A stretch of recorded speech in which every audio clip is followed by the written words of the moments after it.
नमस्कार. गुरुज्ञान ज्योतिष क्लासमध्ये आणि मार्गदर्शनमध्ये मी स्वप्नील देशपांडे तुमच्या सर्वांचं सहर्ष स्वागत करत आहे.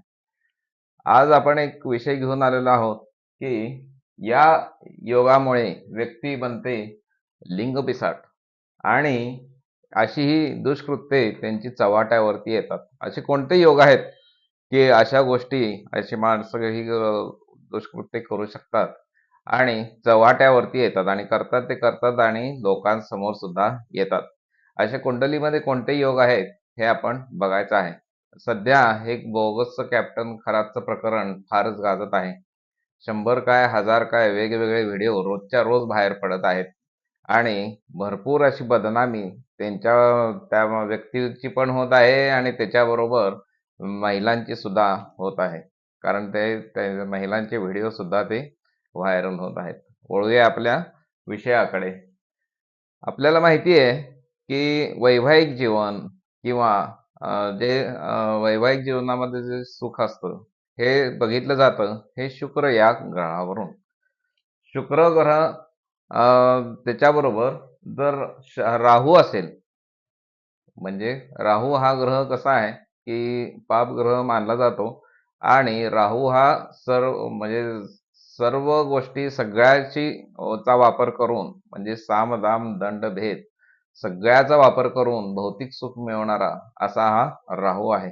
आणि अशा या राहूची युती जर कुंडलीमध्ये अंशात्मक शुक्राबरोबर होत असेल तर आणि त्याच्याबरोबर जर हर्षल असेल, म्हणजे हर्षल हा आपल्याला माहिती आहे स्फोटक आहे, लहरी आहे, अविचारी असा हा ग्रह आहे. आणि या तिघांची मिळून जर युती कुंडलीमध्ये होत असेल तर ह्या एक पहिली गोष्ट आहे. तर माणूस अशा पद्धतीचा होऊ शकत असतो.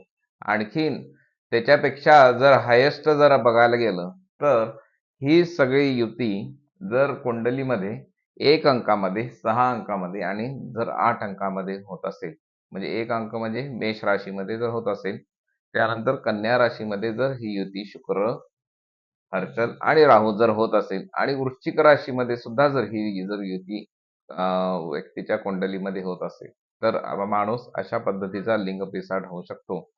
आता काय असतं की जवळजवळ 90-99% काही लोक वाईट गोष्टी करतच असतात.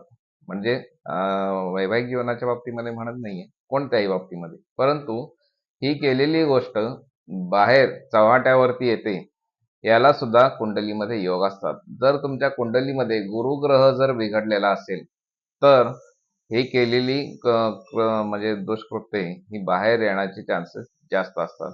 तर असा हा गुरु जर या गुरुची दृष्टी शुक्रावरती नसेल, म्हणजे जर गुरु शुक्र नवपंचम योग होत नसेल, त्यानंतर गुरु हा मिथुन राशीमध्ये, कन्या राशीमध्ये, मकर राशीमध्ये आणि जर वृषभ राशीमध्ये आपला गुरु कुंडलीमध्ये असेल आणि जर ही युती होत असेल तर मात्र हा अनुभव व्यक्ती घेऊ शकतो आणि अशा पद्धतीचे लोक हे म्हणजे एका पत्नीपासून न समाधानी असणारे असे हे असू शकतात.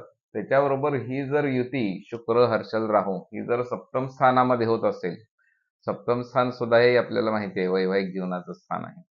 तर अशा 7व्या स्थानात सुद्धा जर ही युती होत असेल तर सुद्धा हे अनुभवाला येऊ शकतं. म्हणजे यावरून आपण एक सुद्धा ठरवू शकतो की या व्यक्तीची सेक्स पॉवर किती आहे हे सुद्धा आपण कुंडलीद्वारे सुद्धा बघू शकतो. तुम्हाला सुद्धा जर तुमच्या कुंडलीबद्दल काही प्रश्न असतील, काही आयुष्यामध्ये प्रश्न असतील तर तुम्ही आमच्याशी संपर्क करायचा आहे. 98 22 11 94 72 हा व्हॉट्सअप नंबर आहे. भेटायला यायची गरज नाही, वेळ काढायची गरज नाही किंवा पेट्रोल खर्च करायची गरज नाही. तुम्ही घर बसल्या तुम्ही तुमच्या कुंडलीचं एक मार्गदर्शन मिळवू शकता. हा व्हॉट्सअप नंबर आहे. तुमची जन्मवेळ, जन्मतारीख आणि जन्मस्थळ आम्हाला पाठवायचं आहे. आम्ही तुम्हाला नक्कीच मार्गदर्शन करू. नमस्कार.